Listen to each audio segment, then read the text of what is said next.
Sí, hoy lo que quería trabajar eran básicamente dos cuestiones. Una vinculada a tratar de entender cómo funciona la tecnología de poder genocida. Esto implicaría pensar al genocidio no como un hecho espontáneo, no como un hecho puntual, sino como parte de una tecnología de poder, como parte de una lógica de transformación de las relaciones sociales.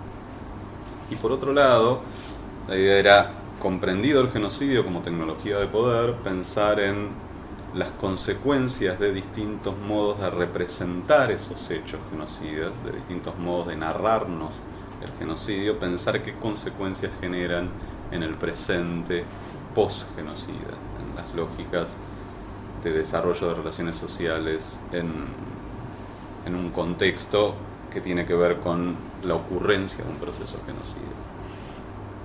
En relación al primer tema, pensar la tecnología de poder genocida, el tema es tratar de comprender cómo desde el propio origen del concepto de genocidio, que es creado por un jurista judío polaco, que es Rafael Lemkin, la idea, el concepto básico del genocidio tiene que ver con que las muertes no son el objetivo del genocidio, sino que las muertes producidas por el genocidio son el medio para alcanzar otro objetivo.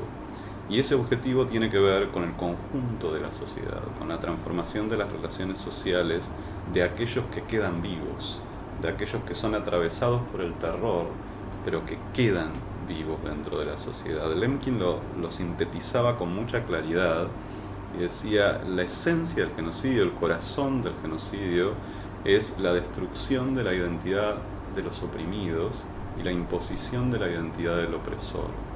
Esto es, el genocidio lo que busca es producir una transformación en la identidad. Y las muertes son el medio para lograr este proceso de transformación. Ahora, la pregunta es, ¿cómo juega esta lógica? ¿Cómo se despliega esta tecnología de poder? ¿Cómo es que son utilizadas las muertes y el terror para transformar las relaciones sociales? Y en este sentido uno podría observar una serie de técnicas que en la modernidad fueron utilizadas cada vez con mayor eficacia en prácticamente la mayoría, si no todos los casos de prácticas genocidas. El primer elemento es que las víctimas, esta figura de identidad que es perseguida, se construyen con un fuerte nivel de ambigüedad. Esto significa nunca termina de estar claro y cada vez es menos claro qué es exactamente aquello que el poder persigue. Si uno podría pensarlo, en el caso del nazismo ya tenía un nivel importante de ambigüedad, ¿sí? Esta idea de que el nazismo persigue diferentes grupos de población, ¿sí? Y cuesta entender cuál es el elemento en común entre esos grupos: disidentes políticos, homosexuales, testigos de Jehová, miembros de distintos grupos culturales, judíos, gitanos, eslavos, incluso desocupados en determinado momento, particularmente en los años 35, 36, 37. Entonces cuesta entender cuál es la lógica. Una de las hipótesis es que tiene que ver con que eran sectores que desarrollaban su autonomía en distintos planos de la vida. Pero más allá de tratar de entender la lógica común, lo que era fuerte en este momento del nazismo, y cada vez más fuerte, aun cuando se centra en los judíos hacia el año 39-40 y en la persecución de la judaización, es que esa acusación nunca terminaba de tener claros sus límites. Esto es, para el nazismo era judío aquel que se comportaba como judío, pudieran demostrarle que tenía antecedentes judíos o no. Y por lo tanto esta idea de que el nazismo determina quién se comporta, entre comillas, como judío, y no está absolutamente claro qué quiere decir comportarse como judío, tenía como objetivo justamente producir una ambigüedad en esa persecución, que cualquier miembro de la sociedad pudiera sentir que podía ser acusado de aquello que el poder estaba persiguiendo.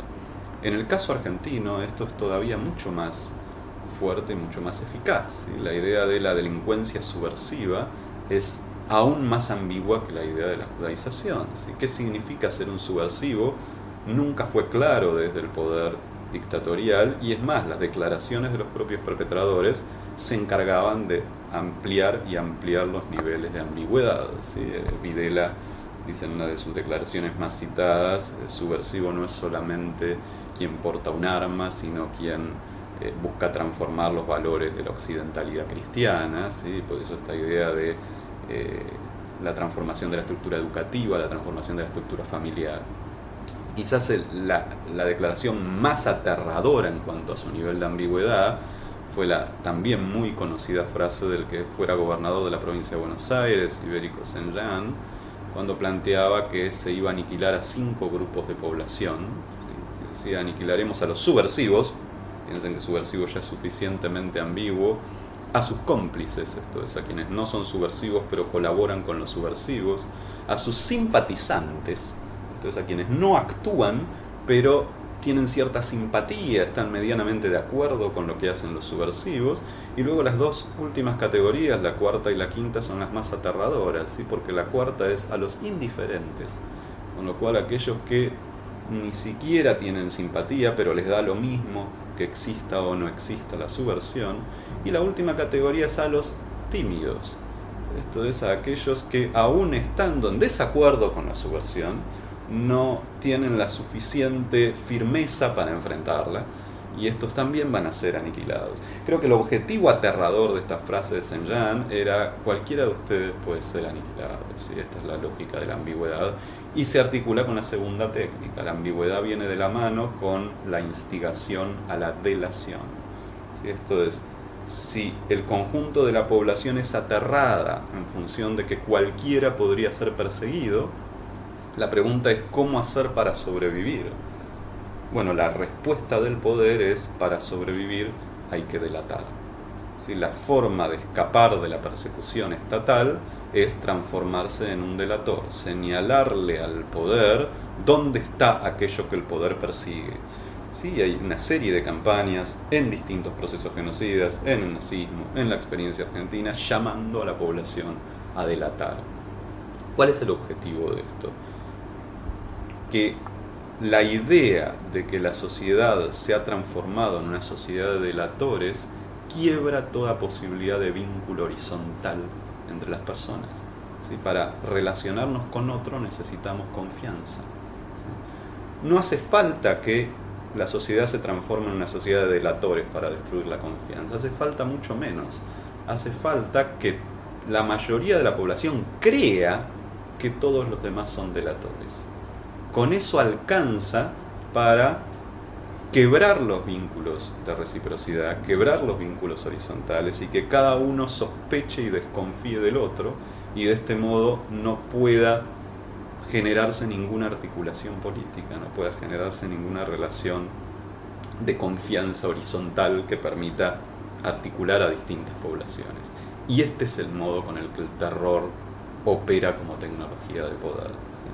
Sin el terror, esa construcción de la desconfianza y la delación se vuelve infinitamente más difícil, ¿sí? Porque tendemos a establecer lazos de confianza y reciprocidad con quienes nos rodean, y la forma de quebrar esos lazos requiere el terror.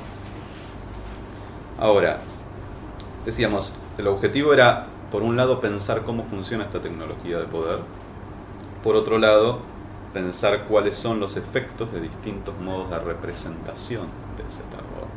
Porque de alguna manera es eso lo que se ha estado jugando durante muchos años y se sigue jugando en nuestro país en las discusiones en los juicios, ¿sí? Y que es toda una disputa de la cual no se tiene, yo diría, demasiada claridad de qué es lo que se está jugando, porque nuestra visión del derecho ha tendido a ser muy reduccionista, y se piensa que el objetivo fundamental del derecho es el juzgamiento y condena y sanción de los responsables de las violaciones sistemáticas de derechos humanos, y creo que se pierde de vista un rol tan o más importante que ese del derecho, que es sancionar una verdad colectiva sobre el pasado. Cuando la modernidad instaura al derecho como el regulador del conflicto, justamente lo que le otorga al derecho es esta posibilidad de analizar los hechos, analizar los conflictos, plantear lo que está bien y lo que está mal, y hacer responsable a quien llevó a cabo determinadas acciones por las consecuencias de su acción.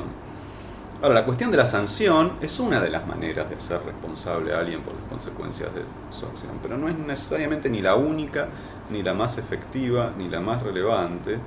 Y más yo diría en situaciones donde, como en el caso argentino, los perpetradores son muy mayores, la verdad que la diferencia en el monto de la pena, esto es si van a tener una sanción perpetua o van a tener una sanción de 25 años o de 15 años, deja de ser relevante en términos de que no van a cumplir su sanción en vida, sea cual sea.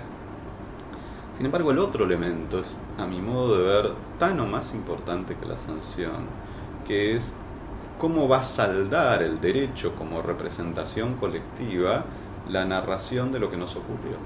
¿Sí? Cómo nos va a contar un tribunal qué es lo que pasó. Porque la escena de ese tribunal tiene un rol de reparación fundamental y lo que diga ese tribunal es una palabra que tiene un nivel de valor superior a cualquier otra palabra.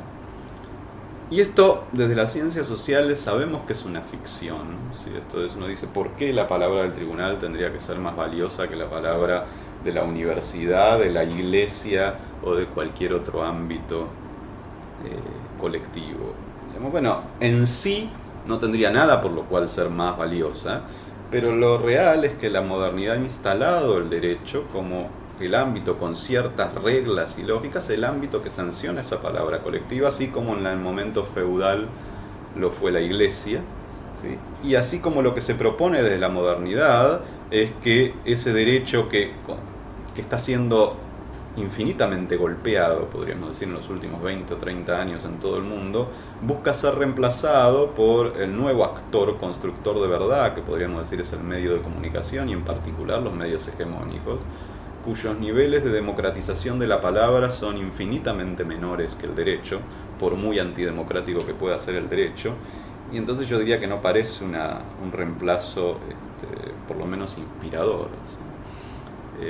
Y entonces en ese sentido creo que yo me siento más moderno que posmoderno y trato, pese a las infinitas críticas, de recuperar esto de un espacio que proviene de una lógica cultural muy antigua, esta idea del consejo de ancianos en muchas culturas. Entonces un espacio que asume la palabra colectiva y determina qué es lo que está bien, qué es lo que está mal, y una narración colectiva de lo que pasó, de lo que ocurrió.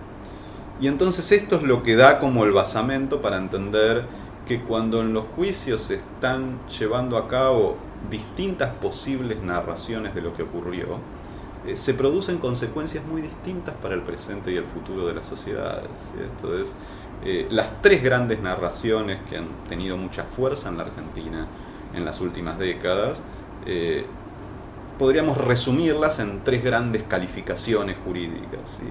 Guerra, crímenes de lesa humanidad, genocidio, como tres modos de comprender lo que ocurrió, que es una síntesis porque uno podría usar una palabra y utilizar la otra explicación, pero más o menos han tendido a agruparse en esas tres grandes explicaciones, ¿sí? Aquí hemos sufrido una guerra, aquí hemos sufrido crímenes de lesa humanidad o aquí hemos sufrido un genocidio. En los juicios son la segunda y la tercera la que están más en juego. La teoría de la guerra la sostiene básicamente los perpetradores y sus sectores afines. Hay algunos miembros de organizaciones armadas de izquierda que también sostienen todavía la representación como guerra, y algunos sectores académicos muy pequeños, pero diría que es una mirada que no ha entrado mucho a los juicios, sí las otras dos. Y la idea mía hoy era tratar de pensar, desarrollado cómo funciona la tecnología de poder, qué consecuencias generan estas tres representaciones, pensando que no es una discusión centrada fundamentalmente en su nivel de verdad, sino que es infinitamente más importante las consecuencias que tienen para nuestro presente. ¿Por qué? No porque no exista la verdad, porque estoy muy lejos del relativismo cognoscitivo, el relativismo que plantea que no hay hechos y solo interpretaciones, y en estos días del presente me parece que es particularmente fuerte, sobre todo con los operativos llevados a cabo por distintos servicios de inteligencia, recuperar la validez de los hechos, ¿sí? Y las interpretaciones siempre se basan en hechos. Pero la discusión que se da con estas tres narraciones, con estos tres relatos, es que los tres relatos toman los mismos hechos. y esos hechos son los que pueden someterse a la existencia de verdad o falsedad, pero los relatos son construcciones sobre los hechos.